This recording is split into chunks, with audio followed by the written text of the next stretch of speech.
Hi everyone, welcome back to my channel. I'm Huck. Today I am doing my March wrap-up. In March I read 7 books. 2 of them were in physical copy and the rest were audiobooks. Recently my reading I feel like has been slowing down a little bit, and I've really only been getting through books because of audiobooks. So thank goodness for audiobooks. Otherwise I wouldn't have gotten as much read this month. So the first book that I read in March was Soulless by Gail Carriger, which is the first book in the Petticoat Protectorate series, I think it's called. And so this book, I apparently had no idea what it was about until going into it, because I guess I didn't really do any research about it. I just was like, I recognize this cover, I'll listen to it. But it is a historical it's like a paranormal urban historical fantasy, kind of steampunkish.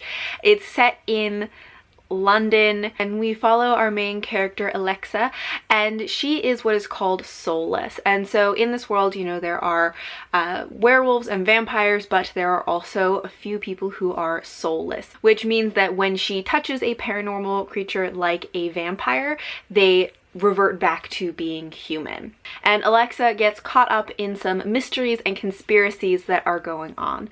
Now, this book, it wasn't terrible, but it wasn't good either, I think. So I thought there were a lot of things about the writing that really annoyed me. I think that it was very repetitive in a lot of places. There were a lot of things that they would just repeat the exact same. They would have like one descriptor of characters, especially the main character Alexa, and then they would just use that exact same descriptor over and over and over again, and it got really repetitive and it was like very frequent. So that I found really frustrating while I was listening to this. I also didn't really love the humor in it, because the humor that I noticed in it was very it was like the kind of humor where they'd be like, oh, that like she's like that because she's a woman, or they'd be like, oh, men, or something. It was very based on just the differences between men and women, which is just like a kind of humor that I don't personally find funny. So I also feel like it was just sort of a miss for me in that way as well. But one of the main things that really like grated on my nerves was that it plays very heavily into that trope of like she's not like other girls kind of thing, because the main character Alexa is portrayed as being like the only girl who is smart and reads books and is interested in science and like all of that kind of stuff, and like all of the other female characters in the book are very vapid, like that Alexa is the only one who like really thinks about things and is like an intelligent person, and it just got so annoying and so grating. So there were some parts of the book that I thought were fun, and parts of the story that I ended up getting really caught up in. But it was also just, it was just absolutely ridiculous. Like it was fun, but it was very silly. And right after finishing it, I was considering listening to the next book, but then I really just decided not to. So this one I gave 3 out of 5 stars. I'm wondering if it maybe should have been more like a 2.5.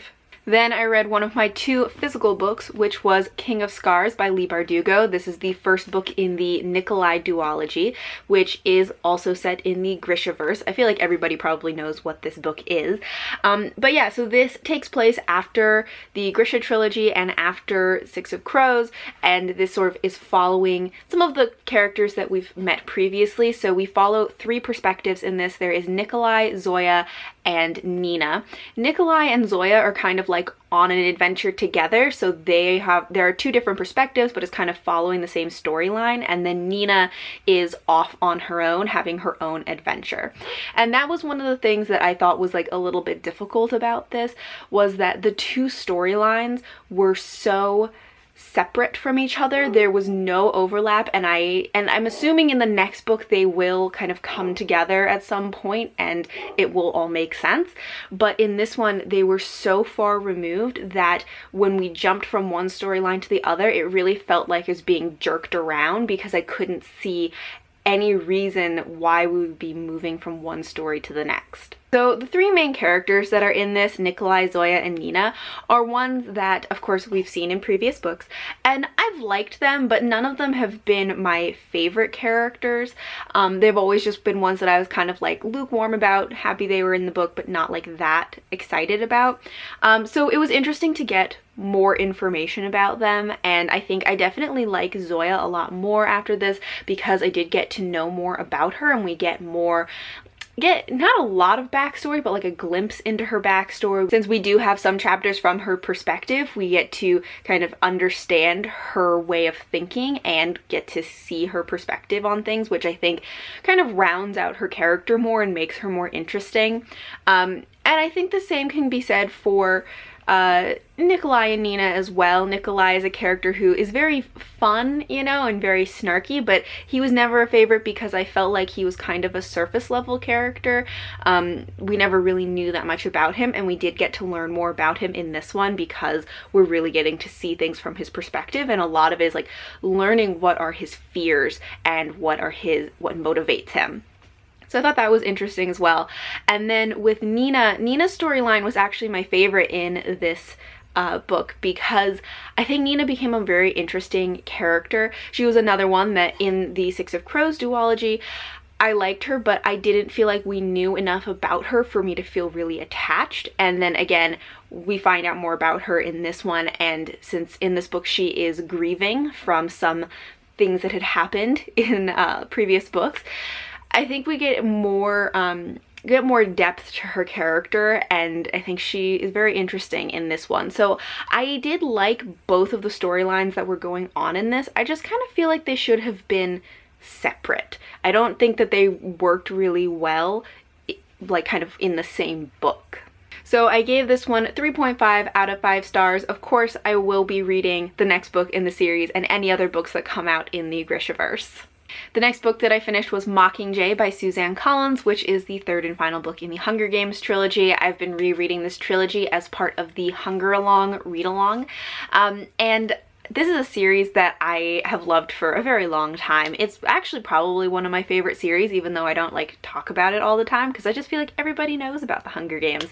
But Mockingjay is usually my favorite book in the series, so I was very excited to read it, and this one I listened to the audiobook, which all the previous times, like I've reread this whole series many times, but I've always read them in physical copy, but this time I was trying out reading it as an audiobook because I really enjoyed reading Catching Fire as an audiobook.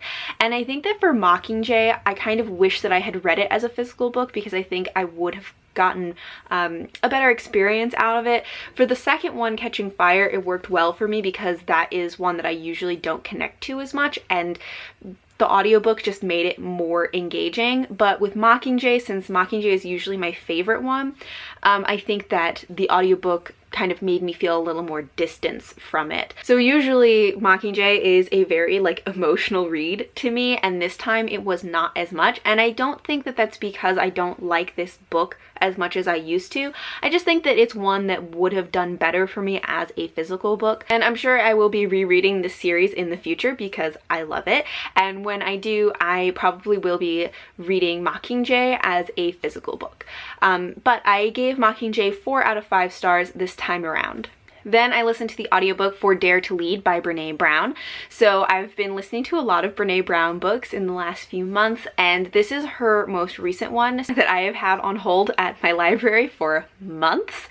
So I was very excited when it came in, and Brené Brown is a researcher who does a lot of research on things like shame and vulnerability, and you know, connection between people and how all of these things kind of interplay with each other. And I have really been enjoying reading her books, and I think this was actually my favorite one that I've read from her so far. So Dare to Lead takes a lot of the same kind of concepts and research and teachings that she has had in her previous books, and it talks about how to apply them in a work setting. It is geared specifically towards leadership and how to be like a daring leader and how to be a good leader, but I think that most of the stuff that she talks about could be applied to a lot of different work situations, whether you're in a leadership position or not.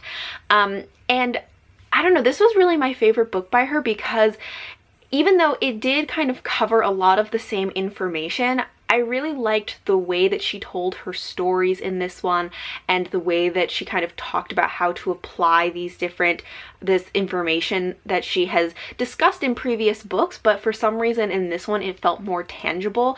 And even though this one is focused on the working world, I think that most of these lessons are things that could apply in like any facet of your life. So I just found this one the most like relatable and like the one that I found most applicable.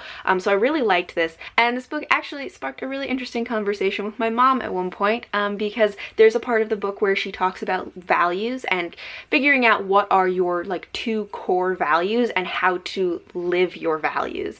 And values are a thing that my mom is very interested in, and I was kind of showing her that part of the book and talking about it with her because I thought she would think it was interesting. And it just kind of became this really interesting conversation about how do you figure out what are your values, and do you figure out your values based on your actions, because if this is something that you value, then it will translate into the way that you act. Or can you have core values that you are not currently acting upon or currently living, and then that's something that you need to grow in your life? So how do you figure out what are those core values? And also, how do you distinguish between a core value and like a second tier value? Because Brene Brown is saying that she encourages people to narrow it down to 2 core values, only 2, because then you will be able to really like live from those values, because like it's only 2. If it gets to be too many, then it kind of gets diffused too much. But then you can have second tier values, which are also things that you value and are often related to your core values, but kind of branching off into slightly different directions. And so it was really interesting to kind of distinguish between like, how do you know what is a core value and what is a second tier value? And I am still trying to figure out what would be my 2 core values, and what's the difference between the things that I see as valuable versus the things that are my core values. So it was a really interesting book. I think it gave me a lot to think about, a lot to talk about with other people, and I really loved it. So I gave it 5 out of 5 stars. And my second physical book of the month was Wild Beauty by Anna Marie McLemore. I was reading this for the Ostara Witchathon readathon, and I actually forgot to mention that I was reading King of Scars as part of the Femme Fantasy readathon as well, which was earlier in March. So I participated in both of these readathons this month, although I was participating in them very loosely. I didn't really follow a lot of the challenges or anything like that, although Wild Beauty did count for the challenge to read a book with a flower or flowers on the cover for the Witchathon. So I got that one covered. But Wild Beauty is magical realism. It follows a family of women who live kind of like on this estate where they take care of the gardens. They've pretty much turned this entire place into a giant garden because they have a magical power to make plants and flowers grow wherever they want. They will put their hands into the earth and flowers sprout up. But this family also has a curse on it that if the women in this family truly fall in love with anybody, that person will disappear. And one day, the girls in the family, the cousins, they all want to protect somebody that they love, and so they try to give sacrifices to the land to protect someone that they love. And in reply, they receive a human being. A boy shows up in their garden. They have no idea who he is. He has no idea who he is. And they kind of take him in, and they're not quite sure what to do with him, but they take care of him. I think, as with a lot of magical realism, it is very difficult to really explain what the story is about. Although with this book especially, I found that it was hard for me to really put my finger on what was the plot of this story. I really enjoyed this book. I like Anna Marie McLemore's writing. This is the second book by her that I have read, and I really like her writing. I enjoyed the magical realism and the way that she weaves the magic into these people's lives. I loved the garden vibes that this book had, and this family of generations of women all together.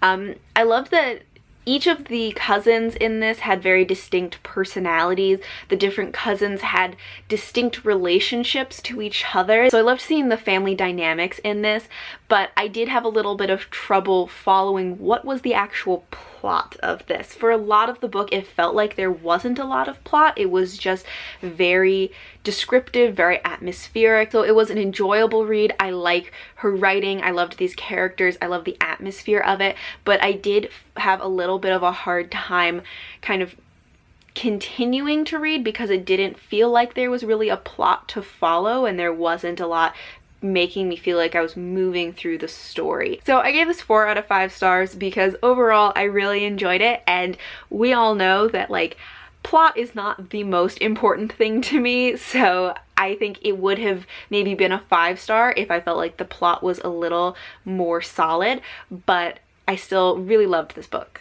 And then the last book that I read in March was The Eternity Code by Owen Colfer, which is the 3rd book in the Artemis Fowl series, which is a middle grade series that follows a boy genius and criminal mastermind who has discovered the world of fairies underground and is now working with them, but also kind of exploiting them for his own gain. In this one, Artemis has taken some fairy technology and morphed it into a new kind of technology which other criminals are very interested in, and creates a whole host of problems which they then have to go fix. So as I said, this is the 3rd book in the series, and I've been enjoying this series. I do feel like they are getting kind of repetitive, and so I don't know how far into the series I'm going to get. I'm not sure if I'm going to read the entire series or not, because I do feel like I'm losing steam on them a little bit, but they are fun. Like, they're enjoyable, and just I'm listening to them on audiobooks, so they're just like a fun thing to listen to. Artemis Fowl's whole like boy genius